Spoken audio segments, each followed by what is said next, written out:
Bienvenue dans cette nouvelle édition du Morning News. Au sommaire, l'Afrique face au coronavirus. Le continent relativement épargné jusque-là prend de plus en plus de mesures pour éviter une propagation. Le président sud-africain Cyril Ramaphosa, également président en exercice de l'Union africaine, appelle les États africains à faire tout ce qui est possible pour protéger leurs citoyens. Relance du projet aquacole de Dompleu en Côte d'Ivoire. La Banque africaine de développement a lancé le 11 mars la composante autonomisation des femmes et des jeunes du programme. 1,07 million de dollars seront alloués par la BAD. Et le Tchad entend favoriser le développement des énergies vertes grâce à des mesures fiscales incitatives. Les taxes sur les équipements sont exonérées, un dispositif avantageux notamment pour l'énergie solaire en plein essor dans le pays. Mais tout d'abord au Bénin, 8 partis ont été retenus pour continuer le processus électoral en vue des élections municipales du 17 mai prochain. La commission électorale a délivré des récépissés provisoires aux partis dont les dossiers sont jugés acceptables. Il s'agit uniquement de la première étape. La deuxième phase commence dès à présent et c'est seulement à l'issue de cette deuxième étape que les récépissés définitifs seront délivrés. Pour rappel, en avril 2019, le gouvernement avait organisé des élections législatives auxquelles n'avaient pu prendre part que 2 partis, tous deux proches du président Patrice Talon. L'épidémie de coronavirus continue de se propager dans le monde, particulièrement en Europe, foyer, épicentre désormais de la contamination. L'Afrique, peu touchée pour l'instant, se prépare déjà avec des mesures pour limiter la propagation du virus. Le président sud-africain Cyril Ramaphosa, également président en exercice de l'Union africaine, dans une interview exclusive accordée à notre chaîne, appelle à l'anticipation. Nelly Claude-Bessa. Le continent africain est progressivement atteint par la pandémie de coronavirus. Avec une spectaculaire progression, plus de 14 pays africains ont déjà été atteints par le Covid-19. Dans une interview exclusive accordée à la chaîne de télévision Africa 24, le président sud-africain Cyril Ramaphosa, par ailleurs président en exercice de l'Union africaine, a exprimé l'impact de la pandémie de coronavirus en Afrique. The coronavirus is going to have a huge impact on the economy of the world. More globally. L'épidémie du coronavirus Covid-19 aura un impact négatif sur l'économie mondiale globalement, mais aussi l'économie de l'Afrique. Au niveau de l'Afrique du Sud, nous analysons déjà l'impact qu'elle pourrait avoir. Nous avons déjà l'impact négatif au niveau du tourisme, qui est un secteur très porteur de notre économie. Nous observons déjà une baisse dans le nombre de visiteurs en Afrique du Sud, avec une baisse considérable du nombre de vols vers le pays. Flying into South Africa are coming down.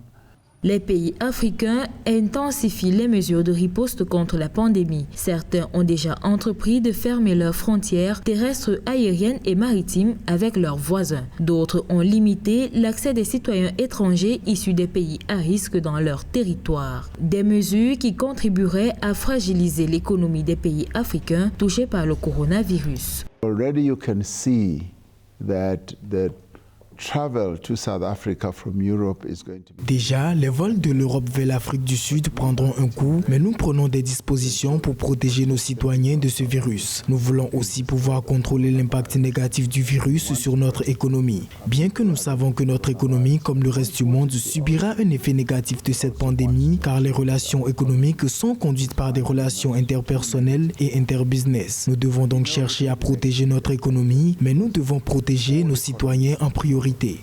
are going to be negatively affected because... Précisons que 121 expatriés sont arrivés ce 14 mars en Afrique du Sud. Les citoyens rapatriés ont été mis en quarantaine pour une période initiale de 21 jours qui pourrait être prolongée si toutes ces personnes présentent des symptômes de Covid-19 sur le site identifié. Et on évoque l'impact du coronavirus sur les économies africaines. Au Maroc, qui enregistre déjà plusieurs cas, des prévisions indiquent des pertes importantes pour le tourisme en 2020. Ainsi, pour la banque d'affaires CFG Bank, les recettes du secteur pourraient chuter de 39% cette année et 2 millions d'emplois seraient menacés. Siam Victoria Sedji. Sous l'effet du coronavirus, le tourisme marocain devrait encaisser de lourdes pertes. Pour 2020, la banque d'affaires marocaine CFG Bank prévoit un déficit estimé à 39%, soit plus de 5 millions de touristes de moins comparé à 2019. En 2019, 12,93 millions de touristes ont été accueillis. Le tourisme représente 17% du PIB, mais depuis l'avènement du coronavirus ou Covid-19, plus de 2 millions d'emplois directs et indirects sont menacés. Si l'épidémie est maîtrisée et si on quitte le niveau 3 en Europe à un niveau 1, alors là, on peut dire que ce serait un choc à court terme qui sera rapidement maîtrisé. Donc, espérons que d'ici les semaines à venir, qu'il y ait une évolution notable de la situation sanitaire. La plupart des touristes proviennent de la zone européenne, notamment de la France ou de l'Italie, des pays à haut risque. Le nombre de touristes français devrait donc chuter de 50%. Les arrivées touristiques d'autres pays se replier de 20% selon la CFG Bank. L'Union européenne continuera naturellement d'avoir des effets d'entraînement positifs ou négatifs sur l'économie marocaine en fonction de ses propres performances. L'épidémie de Covid-19 a perturbé les chaînes d'approvisionnement mondiales qui pourront faire perdre 2,6 millions de tonnes de volume d'échanges commerciaux chaque mois à partir de mars 2020. Au Maroc, le premier cas testé positif au Covid-19 a été déclaré le 3 mars, mais il est guéri. Les autorités l'ont annoncé vendredi 13 mars. Jusqu'au 13 mars, 7 cas ont été confirmés, dont un décès selon le ministère de la Santé. 4 sont sous traitement. Leur état est rassurant et en constante amélioration, selon ce qu'a déclaré le ministère marocain de la Santé. Et un premier cas de coronavirus confirmé au Congo. Il s'agit d'un franco-congolais âgé de 50 ans, arrivé dans le pays le 1er mars et qui revenait d'un séjour en France. Le premier malade du Covid-19, le seul Congolais, est dans un état stable, selon le communiqué lu par le porte-parole du gouvernement Thierry Mungala. L'épouse du patient ainsi que leur fille ont été isolées et sont sous surveillance permanente. Les autorités indiquent également procéder au traçage de toutes les personnes ayant été en contact avec le malade. En Côte d'Ivoire, c'est un important projet qui est réactivé, le projet aquacole de Dompleux dans l'ouest du pays. Un projet longtemps interrompu en raison de la crise politique et militaire. Et c'est la Banque africaine de développement qui relance ce programme qu'elle avait déjà financé en 2000 avec une composante cette fois dédiée à l'autonomisation des femmes et des jeunes. Amanedji. Financé en l'an 2000 et interrompu par la crise politique et militaire entre 2002 et 2012, le projet aquacole de Dompleux à l'ouest de la Côte d'Ivoire a été relancé par la Banque africaine de développement. Il s'agit d'une branche du programme d'électrification rurale dans la région qui devrait à terme faire bénéficier de l'électricité à 20 000 ménages en plus de la création d'activités génératrices de revenus. Ce projet est une branche importante du projet d'électrification rurale dans la région. À terme, 20 000 ménages devraient bénéficier d'électricité. Mais accéder à l'électricité nécessite des ressources financières. C'est pourquoi il ne faut pas limiter l'électricité aux seuls usages domestiques. Il faut l'utiliser pour créer des activités génératrices de revenus. La composante autonomisation des femmes et des jeunes a été financée à hauteur d'1,07 million de dollars par l'institution. Quant à la station de Dompleux, étendue sur 4 hectares, elle produira par an 500 000 alevins de tilapia et 150 tonnes de poissons tilapia pour le marché local, national et sous-régional. Alors il faut dire que ce projet est d'une envergure très importante. D'abord la taille du projet qui va bien entendu créer de l'emploi pour les jeunes et les femmes. Il y aura donc une lutte contre le chômage et contre l'insécurité alimentaire. Ce projet assurera le développement des activités annexes pour la relance des activités économiques dans la sous-région et sur le plan national. Hormis la mise en œuvre du projet qui bénéficiera à plus de 6 000 femmes et jeunes et contribuera au développement des chaînes de valeur et de transformation dans le district des montagnes, les populations seront encadrées pour des activités agricoles, notamment la culture du manioc et du riz. La Mauritanie va bénéficier du soutien financier de la Banque mondiale. 52 millions de dollars ont été approuvés en faveur du pays. Il s'agit notamment d'appuyer les programmes El Maouna et Tekavoul, des programmes de protection sociale à destination des ménages vulnérables. Concrètement, ces fonds doivent permettre aux familles de s'acheter de la nourriture et de bénéficier des services de base. Siamo Victoria Sedji, commentaire Ange Bijou-Nomeyo.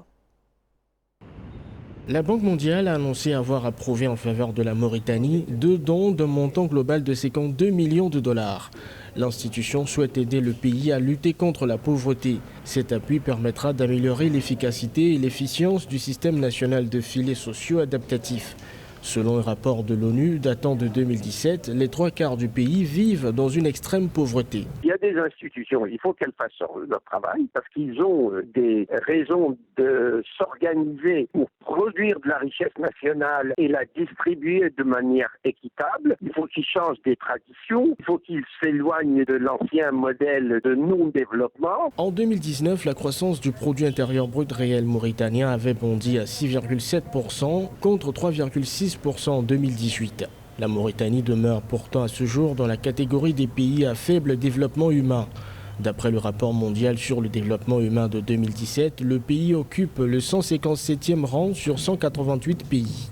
La croissance, c'est 2 choses, c'est l'augmentation du produit intérieur brut, mais c'est aussi sa répartition de manière équitable. Or, la répartition équitable, la Mauritanie gagnerait à ce qu'elle s'y attache de plus en plus, comme le Sénégal. L'appui de la Banque mondiale permettra d'élargir la couverture aux ménages pauvres et vulnérables par des transferts sociaux ciblés, et surtout pour les réfugiés et les communautés d'accueil. La Mauritanie accueille depuis plusieurs années une cinquantaine de milliers de réfugiés maliens ayant fui les hostilités dans leur pays. Dans la région du Sahel, le taux de couverture électrique atteint difficilement les 30%. Et pourtant, paradoxe de cette région, c'est qu'elle dispose d'un atout important, le soleil. Des centrales solaires sont d'ailleurs déjà installées au Tchad pour développer cette énergie solaire. Des mesures incitatives fiscales ont été instaurées avec l'exonération des taxes sur les équipements. Exemple avec la start-up Sahel Solaire. Reportage de notre correspondant Mahamat Ramdam, commenté par Marie-Colette Babasagana. Au Tchad, Sahel Solaire veut contribuer à l'amélioration d'accès aux énergies renouvelables. Dotée d'une usine de fabrication locale des panneaux solaires, la start-up profite de l'exonération des taxes sur les matériels d'exploitation des énergies renouvelables pour rendre accessibles les installations solaires aux ménages. L'entreprise compte ainsi aider les foyers ruraux à profiter des potentialités solaires du pays, estimées environ à 3250 heures de soleil par an, soit en moyenne 6 kWh par mètre carré et par jour. Nous avons vraiment de l'énergie en termes de solaire. Et pour ça, nous voyons que c'est vraiment un avantage absolu pour le Tchad. Du coup, nous avons saisi l'opportunité pour créer cette usine d'assemblage de panneaux solaires. Dans certaines villes du pays, le thermomètre tourne entre 35 et 40 degrés Celsius, à l'ombre même en saison pluvieuse. Des atouts sous-exploités par les ménages qui doutent encore de la qualité et de la puissance des panneaux solaires à générer des énergies suffisantes et en continu. Des préjugés que l'entreprise Sahel Solaire compte combattre par la qualité de ces panneaux solaires fabriqués localement. Donc notre qualité c'est classe A. Donc il supporte le choc, il dirait au moins 25 ans sans problème. Et il supporte les changements du climat. Et les gens même, ils ont utilisé, ils ont dit voilà c'est bon, il n'y a pas de problème, ça donne bien. Et puis l'autre, l'efficacité des panneaux, ça va nous donner jusqu'à 81%. Donc ça, vraiment, c'est la meilleure qualité possible. Pour rappel, le Tchad ambitionne de porter la part des énergies propres à 20% du mix énergétique d'ici 2030 et compte attirer les investisseurs privés dans ce secteur grâce à l'exonération complète des taxes sur les matériels d'exploitation des énergies renouvelables. C'était le journal de la rédaction. Merci de l'avoir suivi. Retrouvez dans un instant une nouvelle édition de l'information.